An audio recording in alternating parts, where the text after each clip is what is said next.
What's good, Shadows? Welcome back to another video. Before we start, man, if you are new here, please subscribe to the channel and turn on notifications. Trying to get to my goal at 500 subscribers. Follow me on my Instagram at Ricky the Shadow. I always post when I drop a new video, and let's get right into it. So today we're gonna react to a video from our boy, the Great One, and we're gonna react to the Shield's breakup was heartbreaking.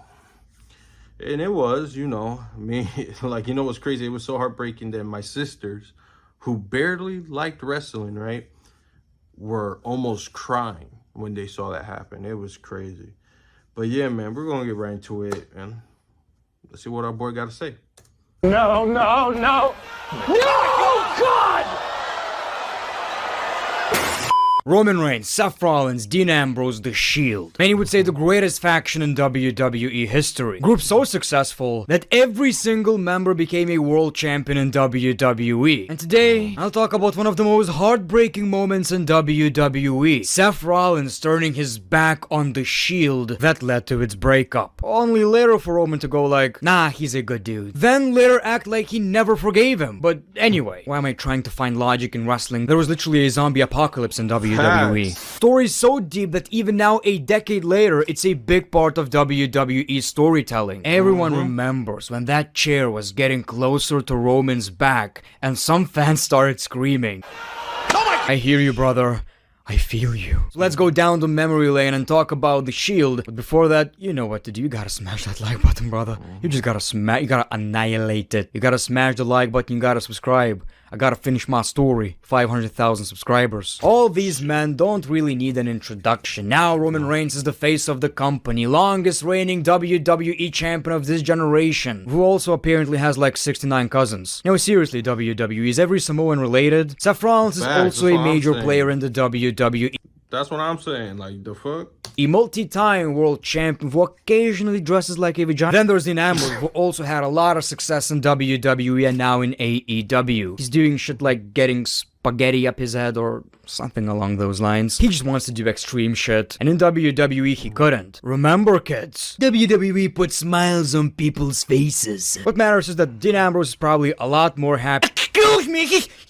John Moxley! His name is John Moxley! Easy, cowboy. It wasn't always like that. The Shield made their debut at the Survivor Series pay-per-view in November 2012 during a WWE Championship match between CM Punk and Ryback, my favorite. The shell-shock doing, feed me more saying, Cheeto eating, Shrek kissing, Goldberg wannabe. In this match, the Shield debuted by helping CM Punk to retain the WWE Championship. It's kinda interesting because the original Shield idea was a lot different. Yes, their goal was to fight injustice in the WWE, but the original plan was for the Shield to be, well, kinda CM Punk's faction. They were supposed to protect CM Punk, but I guess that quickly changed once WWE realized how much potential there is in that faction. But it simply was it CM Punk's faction? Nope. Also, apparently in Roman's place, we were supposed to get Cassius Ohno. Now, no disrespect, all good. I know a lot of people are saying, oh my god! Cassius Ohno is so much better! I get that, he's a great wrestler, but come, just look at this guy. Can you really question WWE's decision to put Roman Reigns in that faction? Wait. I mean, the first couple years of his career, a little bit, yeah. But now, no. Body, decent wrestler, handsome, okay, Vince barks. McMahon. I get why they chose the big dog. The Shield quickly dominated WWE and became fan favorites. Dean Ambrose won the United States Championship. Seth Rollins and Roman Reigns became the tag team champions. They also had a great 6-man tag undefeated streak that eventually got broken by Team Hell No and Randy Orton on SmackDown. The most Vince McMahon thing ever. Oh, you have this streak. God damn it, it would be a shame if it would be broken on SmackDown. A show that, mind you, was taped, so people knew that shit before it even happened. Yes, SmackDown was not always live. They also had a fun rivalry with the Wyatt family, two biggest WWE factions at the time, but my personal favorite part of the Shield's journey in the WWE is the rivalry against Evolution. But we'll get back to that. Looking back, it seemed like Dean Ambrose was the leader of the Shield. And I'm not just talking personally, he was the singles champion. He entered in the middle. It seemed like WWE had high hopes for Dean Ambrose, but then You know what happened. Holy shit, look at that guy. The hair, the face, the eyes. They made Roman wear eye lenses for a while. Oh my god, the cock! Which is understandable. Again, look at Roman Reigns. Looking back, it's crazy how I used to look at the Shield. So I knew that eventually they're going to become single stars, but I had no idea how it's going to, plan out. I thought Dean Ambrose was going to be a serious character. He ended up doing a lot of goofy shit. When it comes to Roman, yeah, I get it. But I was kinda hoping for a theme song change and an attire change. And when it comes to Seth Rollins, I was like, he's a mid-carder. He's a great wrestler and all, but he's Jeff Hardy. I remember thinking he's gonna be like Jeff Hardy. Which is so dumb. But the story of the Shield's betrayal kinda begins on Raw after WrestleMania. During a WWE Championship match between Daniel Bryan and Triple H, Batista, Kane, and Orton tried to help Triple H beat Daniel Bryan. But the Shield came for the rescue. And I remember watching this. Okay, we're seeing Triple H, we're seeing Randy, we're seeing Batista. Does that mean we're getting an Evolution reunion? I hope so. I really hope so. The next week on Raw, Triple H plays the Shield in a 11-on-3 handicap match. Seems like a challenge. Randy and Cena would disagree. They almost beat the entire Raw roster. And Evolution made their return as a faction. We got Titantron, we got the theme song. Man, I was so excited. My favorite childhood faction is back in the WWE. Okay. And no pop. Nobody popped. It was silent. You know what it was? I think it's because no one popped. This is what I feel like no one popped. Maybe it's because they were already a faction. Like, yes, they were not Evolution, but it's like, besides the theme song, what was different? Randy was already with Hunter, with Triple H. Batista, Ben came back, and they've been working side by side, especially after Mania. So it's like, I understand why there was no pop. It's like, oh, they're just back together. So, it's understandable. Go used to get better reactions during that time. That's what... You sickos. Evolution returns, no reaction, no pop. This is... Because they were already there, though. I mean, I understand, but it's like, they were already back. This is a message for the WWE. Hey, Triple H, so here's the thing. Hey, heard you like Nia Jax now. Yeah, I love Nia. I do, now. So, never go back to that place where Evolution didn't get a pop. I remember watching this, and since I really liked Evolution, I said, F the Shield. I like the Shield, I love the Shield, they were cool. But once Evolution came back, I switched teams, ladies and gentlemen. I'm a victim of nostalgia, is what I'm trying to tell you. I honestly enjoyed the story for what it was. We got a lot of cool moments, 2 of the biggest WWE factions in history. We got 2 pay-per-view matches in which the Shield won both. I get it now, obviously, but hated it back then. And let me remind you how terrible the crowd was during that era again. We're seeing 2 of the greatest factions in the ring and people are chanting Blue Batista because he wore blue underwear. Yeah. Triple H was frustrated with all the losses, but he pulled a plan B out of his pocket. We see Randy Orton and Triple H. The Shield in the ring. Rollins had a steel chair. Is he gonna sit on it? Triple H says, it's time for plan B. There's always a plan B. And Seth Rollins turned on his brothers. Roman slow fall. The look on Dean's... Moxley! The look on Moxley's face. And Rollins just kept hitting his brothers with a steel chair with no remorse. The closing shot on Raw was Seth Rollins standing next to Triple H as his Shield brothers were laying in the ring. I remember watching the segment. I was absolutely shocked the Shield broke up. It was end of an era, really. It was really sad. Oh, no. Then I thought, Evolution 2.0? Maybe? Seth Rollins, Triple H, Randy Orton, keep the theme song? Didn't happen. Seth Rollins just started dressing like a condom, which was kinda nice. This moment had so much impact in the WWE. Oh, he said he started dressing like a condom. When a crowd is so bad that they didn't pop for Evolution, but they showed so much emotion for the... Okay, again, I understand, but it's like they've been back. It was like Randy and Triple H been working together. It was obvious Batista was going to align him, especially when he was getting sick and tired of the yes thing. So it's like, it was going to happen if you really looking back at it, for the Shield's, breakup. It shows you how over you had to be during that time in the WWE, and they absolutely were. It was a crazy moment because now, instead of a one big faction, we're getting 3 possible main eventers who could be leading the WWE for the next decade. And they absolutely did until they decided to put a mask on Dean Ambrose's face because the crowd smells. Little confession right here, unpopular opinion, hot take.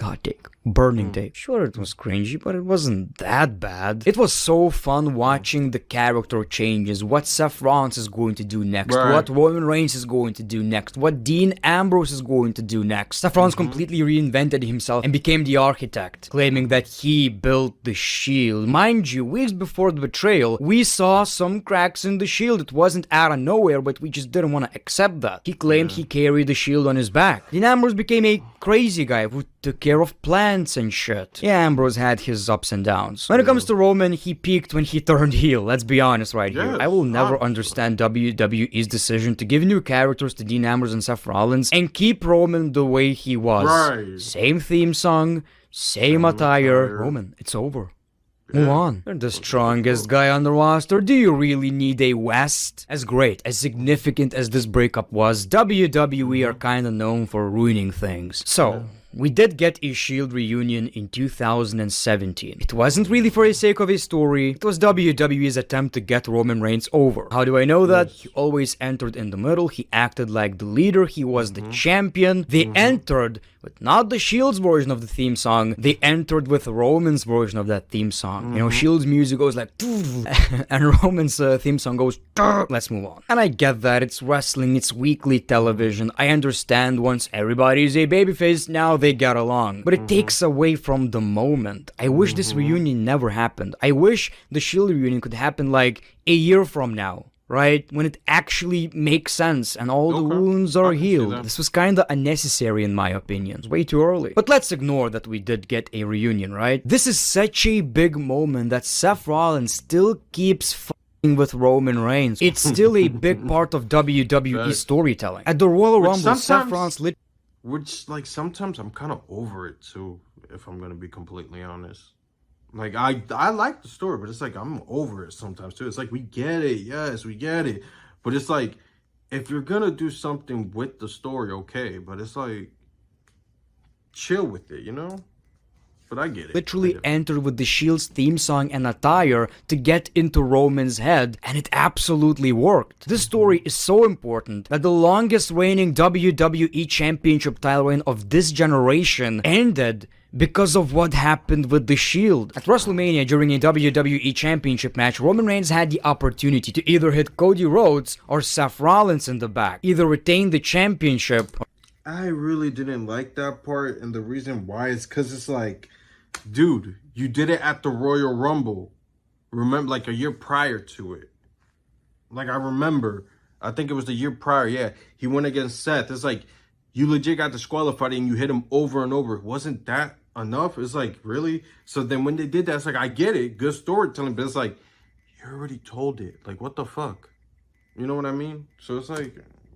Or get his revenge. Well, Roman got his revenge, but at what cost? He lost the WWE Championship. I'm looking into it a little bit too much, but it's all about interpretation. You can tell Roman smiling when he's eating that pen. Obviously, he's probably smiling because he had a great championship title reign and a great match. But you can look at it a little bit differently. He's smiling because, yeah, he knows he's losing that championship now, but he got to hit Seth Rollins in the back. People 12 years after the Shield made their debut, they're still absolutely killing it in the wrestling business. Even Jon Moxley was doing his own thing in AEW. Now, I'm not the type of person who selfishly would say, I wish Jon Moxley would come back to WWE. I get why he left. He's probably a lot happier in AEW. He wants the freedom. He wants to do extreme shit. WWE's PG, then, now, forever, putting smiles on people's faces. But since the Shield story is so big in the WWE still, I kinda do wish Dean Ambrose was in the WWE right now. They keep talking about the Shield, keep showing us these video packages, and there's no mention of Dean Ambrose. Just kind of a shame. But let me know in the comments below, how did you feel when... Listen, Dean did the right thing leaving. You shouldn't be in an environment that you don't feel happy in, first of all. And plus, take away all the extreme shit. Let's be real. He's doing amazing. The dude won the AEW championship more times than anybody. And he just made history when he won the New Japan Pro Wrestling World Title. IWGP title, I think it's called, making him the first wrestler to win the world titles in 3 big promotions, which is New Japan, AEW, and WWE. So that's huge. So, but who knows? Maybe we'll see him. Maybe we won't. Or who knows? Maybe one day WWE and AEW will work together. I mean, they're doing it with TNA, and we never thought we'll see that, right? So who knows? But I definitely see something going on. If not, then guess what? It was a good ride, and it was pretty dope. But that's it for this video, man. Like, comment, subscribe, turn on notifications, and yeah, your boy out.